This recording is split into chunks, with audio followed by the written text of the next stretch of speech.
पिछले साल यूपी में करीब 46,000 सड़क हादसे हुए, जिनमें 24,000 लोगों की मौत हुई। टीच फॉर बीएचयू फेलोशिप अटकी, दिलाने की मांग, चयनित शोध छात्र हो रहे परेशान।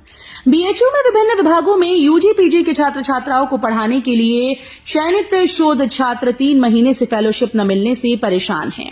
इंस्टीट्यूट ऑफ एमिनेंस यानी आईओई के तहत चयनित छात्रों ने कुलपति कुल सचिव से फेलोशिप दिलाने की मांग की है।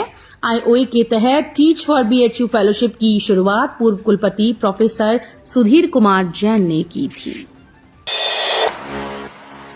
आउटसोर्स कर्मचारियों की छटनी के विरोध में मध्यांचल एमडी का होगा घेराव, 6 मई को बड़ा प्रदर्शन। राजधानी लखनऊ एक बार फिर से कर्मचारियों के आंदोलन का केंद्र बनने जा रही है। इस बार मामला है मध्यांचल विद्युत वितरण निगम लिमिटेड के आउटसोर्स कर्मचारियों की छटनी का, जिसे कर्मचारियों ने अन्यायपूर्ण और अचानक उठाया गया कदम करार दिया। इसके विरोध में 6 मई को निगम के प्रबंध निदेशक का घेराव करने की घोषणा की गई। मौसम बिगड़ने का अलर्ट, आज से 6 मई तक आंधी तूफान के साथ बारिश। मौसम विज्ञान विभाग के मुताबिक पश्चिमी विक्षोभ का असर उत्तर पश्चिम, उत्तर भारत और पूर्वी भारत में 7 मई तक रहेगा। इन सभी क्षेत्रों में गरज चमक के साथ तेज बारिश होगी। मौसम विभाग ने यूपी के लिए बारिश, आंधी तूफान के साथ वज्रपात का अलर्ट जारी किया है। आईएमडी के लेटेस्ट अपडेट के मुताबिक आज और 5 मई को यूपी में आंधी तूफान के साथ बारिश हो सकती है। रेल यात्रियों के लिए बड़ी राहत, अब रेलवे स्टेशन पर ही मिलेंगी जरूरी दवाएं। रेलवे ने यात्रियों की सुविधा को ध्यान में रखते हुए ये अहम फैसला लिया है। अब ट्रेन यात्रा के दौरान तबियत खराब होने पर यात्रियों को जरूरी दवाएं स्टेशन पर उपलब्ध कराई जाएंगी। इसके लिए रेलवे ने स्टेशन पर अंग्रेजी दवाओं के लिए मेडिकल शॉप खोलने की मंजूरी दे दी है। रेल मंडल में पहली बार मुरादाबाद, बरेली, हरिद्वार और देहरादून स्टेशन पर मेडिकल आउटलेट्स खोले जाएंगे। यूपी के ऑफिस फैक्ट्रीज में कामकाजी महिलाओं के लिए ये नियम हुआ अनिवार्य। प्रदेश सरकार ने शी बॉक्स पोर्टल के माध्यम से शिकायत निवारण प्रणाली को मजबूत किया है। सीएम योगी आदित्यनाथ की मीडिया सेल से जारी विज्ञप्ति में बताया गया कि प्रदेश सरकार ने ये सुनिश्चित किया है कि प्रदेश के सभी 75 जिलों में ये व्यवस्था लागू हो। जहां 10 या उससे अधिक कर्मचारी कार्यरत हैं, वहां आंतरिक समिति का गठन अनिवार्य है। योगी सरकार लाई नई आवासीय योजनाएं, लखनऊ, कानपुर और मेरठ। योगी सरकार 12 नगरों में नई आवासीय परियोजनाएं लाने की तैयारी कर रही है। इसमें राजधानी लखनऊ के साथ झांसी, बरेली, अलीगढ़, सहारनपुर, आगरा, कानपुर, मथुरा, मुरादाबाद, बुलंदशहर, गाजियाबाद और मेरठ परियोजनाएं शामिल हैं। योगी ने कहा कि मुख्यमंत्री शहरी विस्तार योजना के तहत परियोजनाओं को चरणबद्ध रूप से जून से दिसंबर तक प्रारंभ किया जाए। यूपी के 12 जिलों को जोड़ने वाले गंगा एक्सप्रेसवे में पहली बार विदेशी तकनीक। उत्तर प्रदेश की सरकार गंगा एक्सप्रेसवे को विश्व स्तरीय बनाने के लिए स्विस बेस्ड अत्याधुनिक तकनीक का सहारा ले रही है। स्विट्जरलैंड के ज्यूरिक की ईटीएच यूनिवर्सिटी और आरटीडीटी लेबोरेटरीज एजी के साथ हुए एमओयू के तहत आर्टिफिशियल इंटेलिजेंस और सेंसर आधारित तकनीक से रोड की गुणवत्ता और कंफर्ट की जांच की जा रही है। सीएम योगी ने राजस्व विभाग को दिए निर्देश, बोले लैंड रिकॉर्ड का तेजी से हो डिजिटलीकरण। राजस्व व्यवस्था को पारदर्शी और तकनीकी रूप से सक्षम बनाने की दिशा में मुख्यमंत्री योगी आदित्यनाथ ने शनिवार को अहम बैठक की। इस दौरान राजस्व विभाग की कार्यप्रणाली की समीक्षा की। बैठक में उन्होंने स्पष्ट निर्देश दिए कि राजस्व वादों का समयबद्ध निस्तारण और भूमि अभिलेखों का पूर्ण डिजिटलीकरण शासन की सर्वोच्च प्राथमिकताओं में शामिल है। देश में सबसे ज्यादा इलेक्ट्रॉनिक व्हीकल यूपी वालों ने खरीदे। पेट्रोल डीजल के बढ़ते दाम और प्रदूषण की चिंताओं के बीच पर्यावरण को लेकर जागरूकता से देश भर में लोग इलेक्ट्रिक व्हीकल की ओर शिफ्ट होने लगे हैं। वित्तीय वर्ष 2014-15 से 24-25 तक के 11 वित्तीय वर्षों में देश भर में ईवी पंजीकरण में उत्तर प्रदेश टॉप पर है। यूपी इस मामले में महाराष्ट्र, कर्नाटक, दिल्ली सबको पीछे छोड़ चुका है।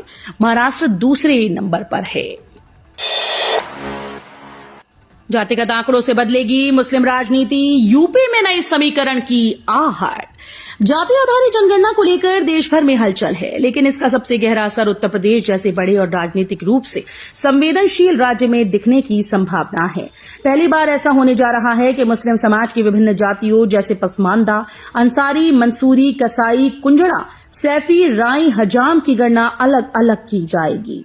इससे सामाजिक न्याय की बहस सिर्फ हिंदू समाज तक सीमित न रहकर मुस्लिम समुदाय की भी परतें खोलेगी। डीएम के कड़े एक्शन से मचा हड़कंप, बंद होंगे 163 स्कूल और मदरसे, एफआईआर दर्ज कराने के निर्देश। बेसिक शिक्षा विभाग की जांच में 163 अवैध स्कूल और मदरसे चिन्हित किए गए। जिलाधिकारी ने संबंधित तहसीलों के तहसीलदार, बीईओ और थाना अध्यक्ष को ऐसे स्कूल व मदरसों को बंद कराने के आदेश जारी किए, जिससे इन अवैध स्कूल्स और मदरसों के संचालकों में हड़कंप मच गया है। बेसिक शिक्षा विभाग इन स्कूल और मदरसों को बंद करने के लिए पिछले वर्ष से ही कवायद शुरू की थी। अयोध्या राम मंदिर परिसर में होगा पंचवटी का निर्माण। भगवान राम के मंदिर का निर्माण लगभग पूर्ण हो चुका है। दिसंबर 2025 में राम मंदिर में संपूर्ण निर्माण कार्य पूर्ण करने का लक्ष्य रखा गया। अब राम जन्मभूमि परिसर में 60% भूमि पर हरियाली डेवलप की जानी है, जिसको लेकर पंचवटी उद्यान बनाए जाने की तैयारी है। आपको बता दें कि एयरपोर्ट का रखरखाव करने वाली संस्था जीएमआर कंपनी के द्वारा राम मंदिर परिसर में 8 एकड़ भूमि पर पंचवटी उद्यान बनाया जाएगा। सीएम योगी ने आवास और शहरी नियोजन विभाग की समीक्षा बैठक की। 2 साल में बन जाएगा विश्व स्तरीय कन्वेंशन सेंटर। राजधानी लखनऊ में शनिवार को मुख्यमंत्री योगी आदित्यनाथ ने आवास और शहरी नियोजन विभाग की समीक्षा बैठक की।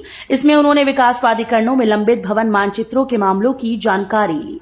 निर्देशित किया कि मानचित्र से जुड़े मामलों में बार बार आपत्तियां लगाया जाना अनुचित है। अविवादित विरासत के मामले 15 दिनों में करें निस्तारित। मुख्यमंत्री योगी आदित्यनाथ ने अविवादित विरासत के मामलों का निस्तारण 15 दिन में कराने के निर्देश दिए। उन्होंने कहा कि भूमि अभिलेखों के डिजिटलीकरण के कार्य में तेजी लाई जाए और शहरी क्षेत्रों का भूमि रिकॉर्ड तैयार कर उसे ऑनलाइन पोर्टल पर सार्वजनिक किया जाए। मुख्यमंत्री ने राजस्व परिषद के पोर्टल को रीडिजाइन कर पोर्टल में और सुविधाएं बढ़ाने के निर्देश भी दिए हैं। मॉडल के रूप में विकसित होंगी बनारस की 6 सड़कें, पार्किंग, वेंडिंग जोन, लैंडस्केपिंग बनेगा। जिले की 6 सड़कें मॉडल के रूप में विकसित की जाएंगी। मुख्यमंत्री green road infrastructure development scheme के तहत इन सड़कों के किनारे footpath, parking, vending zone, landscaping और मार्ग प्रकाश की व्यवस्था कराई जाएगी। 47.84 करोड़ रुपए की लागत से सारे काम कराए जाएंगे। शहरों में ग्रीन सड़कों का निर्माण कराया जा रहा है। वाराणसी कैंट स्टेशन बना ग्रीन मिशन का मॉडल, कचरे को रिसाइकल करेगा रेलवे, खाद भी होगी तैयार। कैंट रेलवे स्टेशन पर उत्तर रेलवे द्वारा एक सराहनीय और पर्यावरण अनुकूल पहल की गई, जिसमें प्रतिदिन स्टेशन पर निकलने वाले 5 से 6 टन कचरे को रिसाइकल कर उपयोगी वस्तुओं में बदला जाएगा। इस प्रयास के तहत मटेरियल रिकवरी फैसिलिटी की स्थापना की गई, जो न केवल प्लास्टिक कचरे को दोबारा उपयोगी सामग्री में तब्दील करेगा, बल्कि जैविक कचरे से खाद भी तैयार करेगा। नोएडा ग्रेटर नोएडा एक्सप्रेसवे पर सुरक्षित सफर के लिए अगले माह से होंगे ये काम। नोएडा ग्रेटर नोएडा एक्सप्रेसवे पर सुरक्षित सफर के लिए अगले महीने से कई जरूरी काम कराए जाएंगे। इसमें ब्लिंकर, रंबल स्ट्रिप और स्पीड लिमिट के बोर्ड लगाना शामिल है। नोएडा प्राधिकरण ने इसके लिए टेंडर जारी कर दिया। नोएडा प्राधिकरण के अधिकारियों ने बताया कि नोएडा ग्रेटर नोएडा एक्सप्रेसवे करीब 24 किलोमीटर लंबा है। इसमें से करीब 20 किलोमीटर का हिस्सा नोएडा प्राधिकरण के क्षेत्र में आता है। यूपी के जिले में सीडीओ का कड़ा एक्शन, शिक्षिकाओं की सेवाएं समाप्त। यूपी के लखीमपुर खीरी में शनिवार को सीडीओ अभिषेक कुमार के औचक निरीक्षण ने कस्तूरबा गांधी आवासीय बालिका विद्यालय मोहम्मदी की व्यवस्था देखी। यहां कैमरे खराब मिले और शिक्षिकाएं गायब। निरीक्षण के दौरान पाया गया कि शिक्षिका प्रतिभा द्विवेदी 3 से 4 महीनों से बिना किसी सूचना के अनुपस्थित है। पूर्व में नोटिस दिए जाने के बावजूद उनकी उपस्थिति सुनिश्चित नहीं हो सकी। ओपी राजभर ने सपा पर साधा निशाना, कहा ये जब मुसलमानों के नहीं हुए तो राजभरों के क्या होंगे। सुहेलदेव भारतीय समाज पार्टी के संस्थापक और राष्ट्रीय अध्यक्ष गाजीपुर जिले के जहूराबाद विधानसभा से विधायक, उत्तर प्रदेश सरकार में पंचायती राज, अल्पसंख्यक कल्याण, वक्फ और हज विभाग के कैबिनेट मंत्री ओम प्रकाश राजभर ने समाजवादी पार्टी पर जमकर निशाना साधा और तंज कसा। ओम प्रकाश राजभर ने कहा कि समाजवादी पार्टी 4 बार सत्ता में रही, तब इनको महापुरुष याद नहीं आए। राजभर महाराज सुहेलदेव की बात हो, चाहे बाबा साहब भीमराव अंबेडकर की, चाहे छत्रपति साहू जी महाराज की, चाहे पंडित दीनदयाल उपाध्याय की, कोई महापुरुष इनको याद नहीं आया। भारत से तनाव के बीच पाकिस्तान ने किया बैलिस्टिक मिसाइल का परीक्षण। पहलगाम में हुए आतंकी हमले के बाद भारत और पाकिस्तान के बीच तनाव बढ़ गया है। इस बीच पाकिस्तान ने शनिवार को 450 किलोमीटर की दूरी वाली सतह से सतह पर मार करने में सक्षम बैलिस्टिक मिसाइल का सफल परीक्षण करने का दावा किया। इस बैलिस्टिक मिसाइल का नाम अब्दाली है, जिसका परीक्षण पाकिस्तान ने एक्सरसाइज इंडस के तहत सोन मियानी रेंज में किया।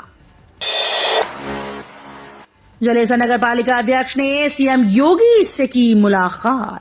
जलेसर नगर पालिका परिषद के अध्यक्ष गौरी वर्मा और चेयरमैन प्रतिनिधि संजीव वर्मा ने शनिवार को लखनऊ में मुख्यमंत्री योगी आदित्यनाथ जी से मुलाकात की। बैठक में नगर के विकास के लिए 20 करोड़ रुपए के विशेष पैकेज की मांग की गई।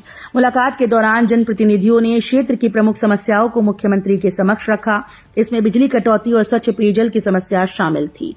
नगर के मुख्य मार्गों का निर्माण, रोडवेज बसेस का संचालन और प्रकाश व्यवस्था जैसे मुद्दों पर भी चर्चा